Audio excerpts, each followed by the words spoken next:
Council took a big step today when it comes to a major overhaul of downtown that is, voting to approve a contract with a construction group out of Fort Worth with a price tag over $25.5 million. That's for road reconstruction, utility work, lighting, landscaping, and sidewalks. In a rare joint session, Tyler City Council and the Smith County Commissioners Court met to talk about the same thing they did the last time they met like this: downtown improvements. This is collaboration about making things better and moving forward, and it's really an exciting day for me. So thank y'all for being here to be part of this. Motion carries.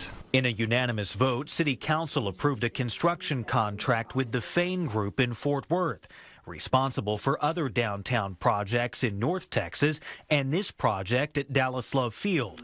The city will pay for the $25.6 million project, with the half-cent sales tax covering most of the cost, along with utilities and IT funding also being used. And this whole idea of a downtown green space and a revised square and a revitalized downtown is what's causing all this economic development. Architect Steve Fitzpatrick highlighted downtown development, both established and planned, pointing out developers' plans to turn the old Holly Motor Company into apartments, the same plan for the Lindsay building across the street, with construction set to begin next year. Aye. Any opposed? In a joint vote, the county and the city agreed to consider a 10-year lease through which the city will take care of events and maintenance for the existing square, which is owned by the county, plus the green space that will eventually take the place of the old courthouse, with the city giving the county a percentage of the revenue from event fees. I think it's best suited for everybody in the community. But not everyone agrees.